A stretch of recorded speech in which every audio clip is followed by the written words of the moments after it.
Welcome back, builders, to our first community audit, where you guys submitted clips for me to review and give constructive but blunt criticism. At the end of the video, let me know in the comments whose bike was your favorite. With that being said, it's important to remember this is not a competition, this is just a bike build review. None of you should feel that your build is unworthy, so as we do these in the future, feel free to submit. Our main goal here is actually to spread information throughout the community. As with different builds, we have different unique ideas from a lot of you guys that can come in handy for other builders. And one last thing before we get started, I am simply giving you my opinions based off of my experience. I am not an expert on anything in the hobby, so feel free to get a second opinion, as I learn new things from you guys almost every day.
If I butcher anyone's name, please forgive me, but our first build is from Shad Projects. This appears to be about the beefiest Nelluso frame I think I've ever seen. At least, I think that's a Nelluso. Not a lot of information given on this one, but the build does kind of speak for itself. I'm curious what generation Phantom that is, but all of them are still failing left and right, so I'm assuming he's been through this motor and probably done some reliability modifications. I actually have a video coming up on that in a few days, so keep an eye out.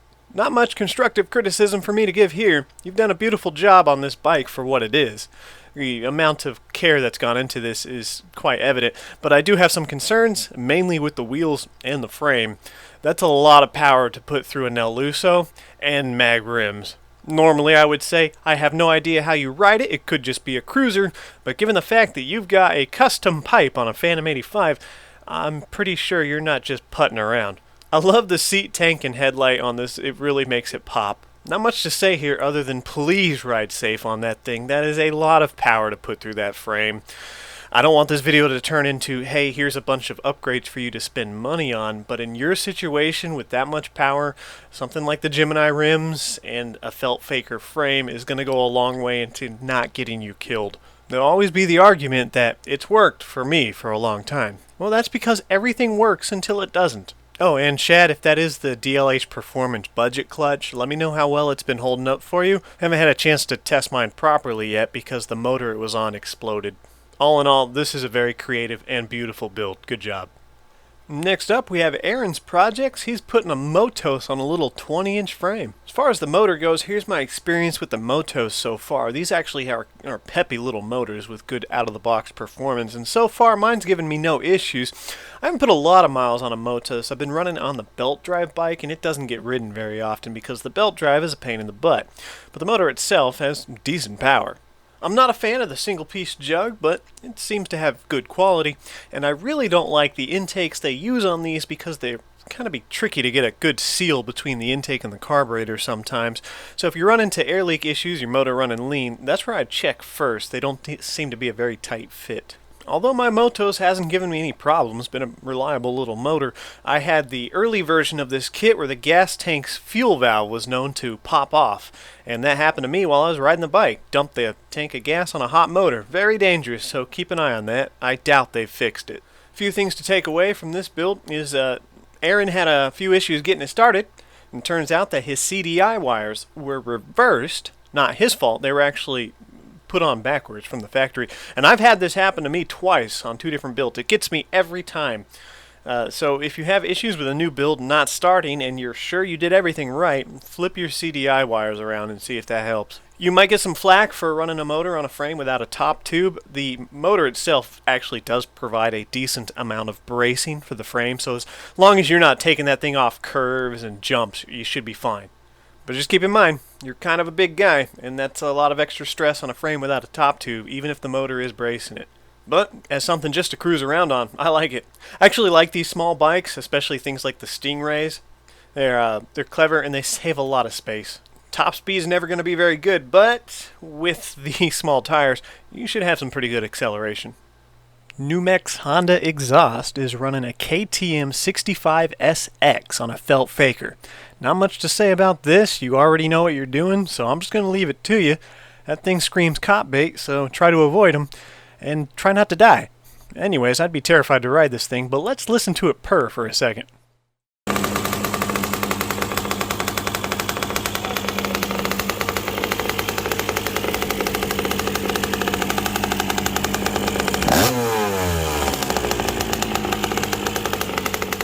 Jaime's running an original Swin Stingray from the 1970s. Says it doesn't run anymore. That's a shame, but hopefully the problem is just the motor and not the bike.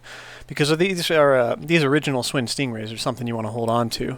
I like these. They're compact, unique. They might not be very practical or comfortable, but there's definitely something I would enjoy riding around for short trips. Walmart's had a listing for the remake Stingrays for a long time. They've just been out of stock for years with no signs of coming back.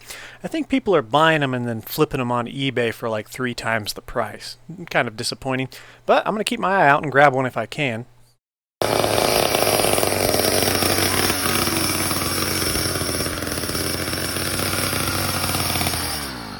From this short clip, it sounded like it was running pretty lean, and I saw the exhaust flapping around. If you don't have a good seal on the exhaust, you run it for a long time. I've been told you can burn the piston, score the cylinder walls, combine that with a lean running condition already, and I'm guessing you burned up the top end. Hopefully that's the only issue with the bike, because that's an easy fix. Because these Stingrays and even the remakes have a similar profile in the triangle as a Huffy Cranbrook, they're generous when it comes to exhaust systems. So even if you're not going for performance, get something like an MZ65 clone or a flex fit pipe just to protect your pipe when you're going over speed bumps and off curbs and stuff. Not that I would want to do that on that bike. Here we have one of our OG subscribers, Two Wheeled Adventures, with a very simple 4-stroke build that he claims to be his favorite bike to ride. He does mostly motorcycle stuff now and dual sports because the cops kept giving him a hard time on the bikes. I don't blame you. You gotta do what you gotta do. Now the star of the show is obviously the cat. It's super chill and fluffy and not afraid of the bike. Good job. Anyways, this appears to be a 49cc on a Kent Ridgeland. I have this frame, or one very similar to it. It looks like a 36 tooth on a clamp-on style hub adapter that I can see pushed right up against the spokes. I wonder why. I hate these things. They slip like crazy on anything other than a coaster brake hub, but the four-banger doesn't put out a whole heck of a lot of power, so if you can make it work, good job. Just keep an eye on your spokes and make sure that rear wheel stays true. The biggest thing I like about this build is the fact that you have mirrors. I usually just use one on the left, but having one is really good for safety, so kudos. Here we have Moped Diaries with a beautiful Indian-themed bike. If I'm not mistaken, he's located in the Philippines. My dad is actually on vacation there right now. From what I've seen, a lot of the traffic on the streets in the Philippines is motorbikes, so this should blend right in. The simplistically beautiful design and attention to detail of this bike makes it really difficult to criticize anything, but I do have some constructive feedback for you. You've chosen to go with the Phantom 85, and well, we know how those motors are doing right now. Very powerful, reliability is kind of trash, but the biggest issue I have is that this is a screaming demon style of gas bike frame as opposed to a felt faker. It has thin chainstay and seat stay tubes with dropouts that are easily susceptible to any kind of trauma. When you combine that with the Phantom 85, a motor that is known to hammer frames, especially when you're trying to cruise, it's a bad combination for reliability, in my opinion. When you're just cruising around, which is what I believe you use this build for most of the time, the Phantom 85 has the distinctive four-stroking issues that really hammer these frames, and that's going to cause a lot of stress on that rear dropout.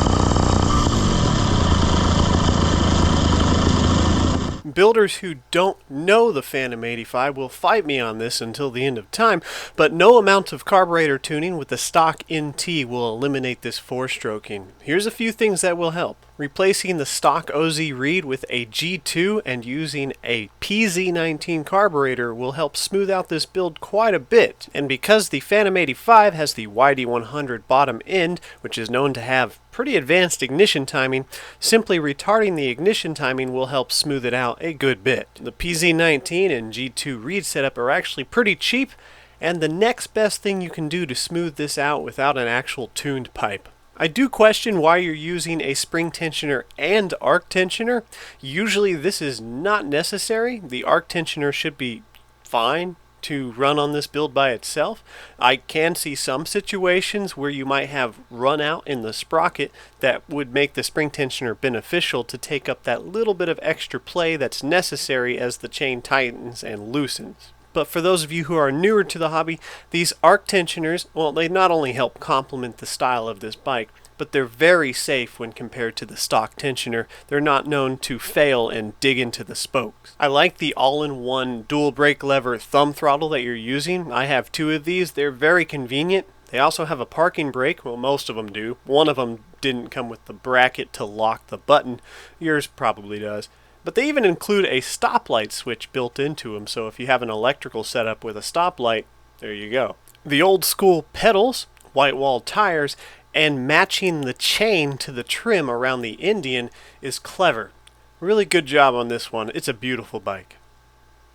Andrew here's running a BT80 with electric start and centrifugal clutch. These are curious little motors. I get requested to review these all the time.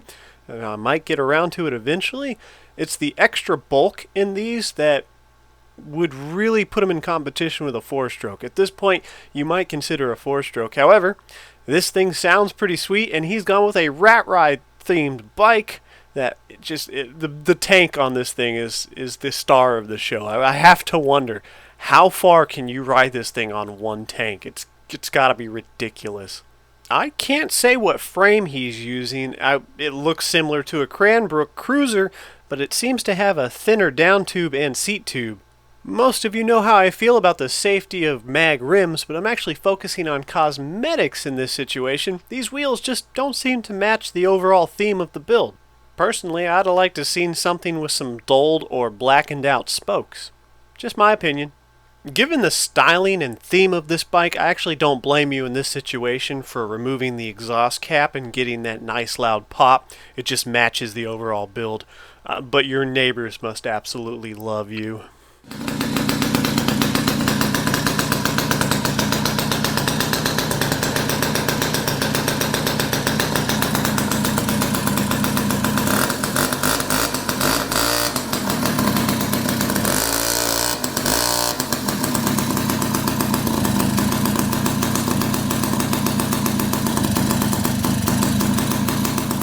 Paul here rocking a simple build that looks to be a daily driver that's seen a lot of miles. Kudos. Mag rims and a really loose chain are kind of concerning, but there's a lot you can get away with on these bikes if you're just using them to cruise around. It's really once you start hitting the throttle that these things rear their ugly heads. Bit of a learning experience here for future audits. These vertical short form videos that move very quickly throughout the bike don't give me much time to focus on anything in particular and see where there might be issues or improvements. I like seeing war-torn builds like this that are pretty clear they're used as a daily driver and still work, because it goes to show that the rider knows the limitations of these bikes and rides them accordingly. Here we have Bob Bike Life from the Discord server, our Aussie from the land down under, showcasing his motor, which is yet to go on a bike. It's got a ported cylinder, balanced crank, chain tensioner, and the slide on-off MZ65 clone. Bob, let us know if that makes it easier to take these motors on and off the bike without disconnecting the header. I'm really curious about that. Anyways, with all these interesting modifications, he still managed to put the fuel filter on backwards. Good job. Alright, so here's the deal with backwards fuel filter and the people who argue about it not mattering.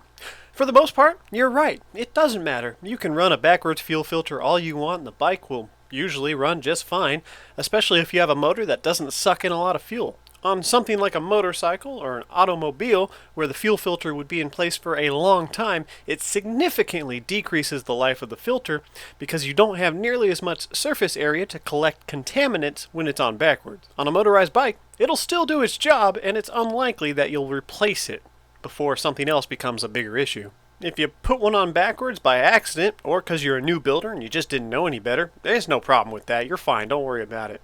It's if somebody calls it out and you try and argue that it doesn't matter, it really goes to show that you don't know what you're doing. It's not a good look. Anyways, Bike Life, this is not a rant about you and your backwards fuel filter. It's about people who try to argue that it doesn't matter. If you guys are running one backwards and you just realized it, do not take it off and turn it around. You'll instantly dump everything all at once into your carburetor that it's collected over the course of its lifetime. Either leave it like it is or replace it.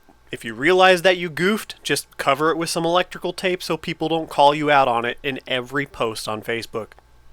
Here we have Tan, one of our OG subscribers and Discord admins. He's been a chill builder since day one, and he's showcasing his felt faker style frame with an Athena hybrid. The more reliable hybrids in my opinion, as they don't tend to suffer the soft seizure issues that are known on the cast iron cylinders. Not too much to add here because Tan probably knows as much as me, if not more, when it comes to motorized bikes. This is a work in progress, so I won't knock him too hard for not having a support on the bottom of that pipe. You hit one speed bump by accident, and that is going to just be devastating. That's a lot of leverage to put on that header. Tan is the one who introduced me to the Gemini rims from Will Kidd. One of, if not the best investments for motorized bikes in my opinion, especially for longevity, as rear wheel replacements and bending axles in the long run is something that's very common on motorized bikes, whether it's a performance build or not, especially if you're a heavy individual and or carry cargo. So thanks for showing me these wheels. He did mention that the sprocket bolts backed out on him once because he didn't use Loctite. So if you go with the Geminis, make sure you use Loctite on those sprocket bolts. So thanks for that information. Anyways, we'll listen to it purr here for a quick second and then move on.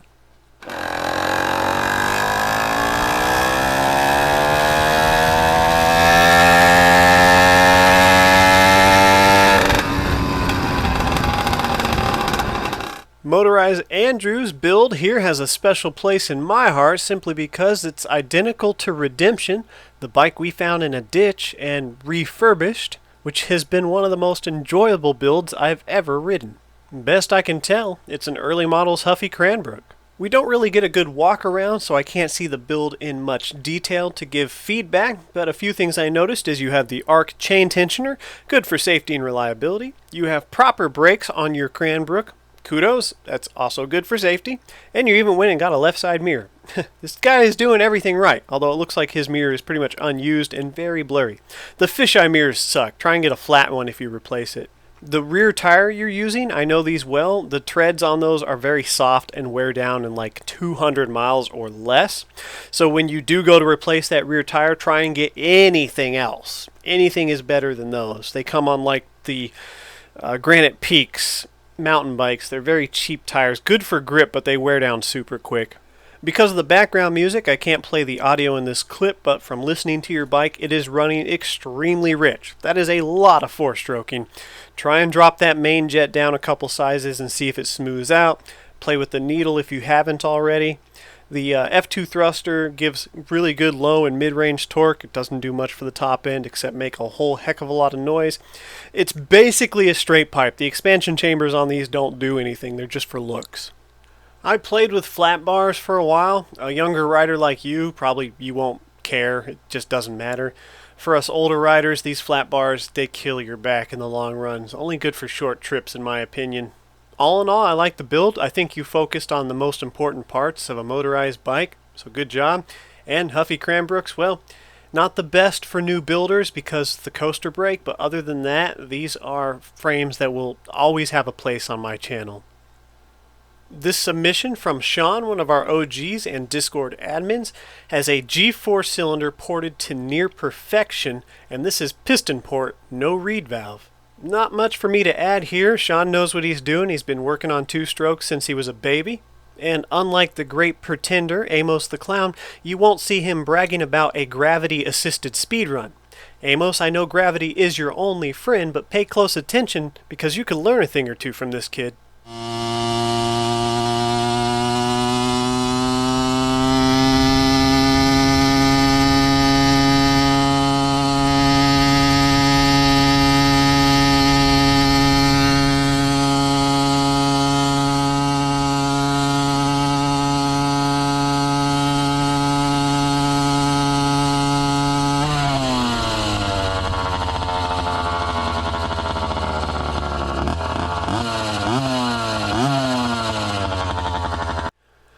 I don't know, with a Huffy Rock Creek actually has a few good things in here for you new builders to pay attention to. Extra large washers on the rear dropouts. This is something I like to do. It helps prevent the tangs from spreading out when you torque down the axle. The chain tension, however, is a severe issue that needs to be addressed as soon as possible. That spring tensioner is not doing anything for you, buddy. Good way to see that you can mount a motor to this bike. That's just how he got around it.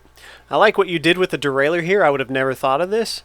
A clever way to keep it in the gear you want while allowing you to remove the unused shifter from the handlebars. I can see that you've also had issues with the Motos kit having the leaky petcock.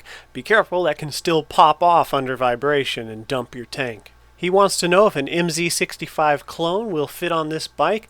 Never had the frame, so I can't say for sure, but judging from the angle and size of your down tube, I don't think you'll have any issues putting an MZ65 clone on the bike. Fires right up.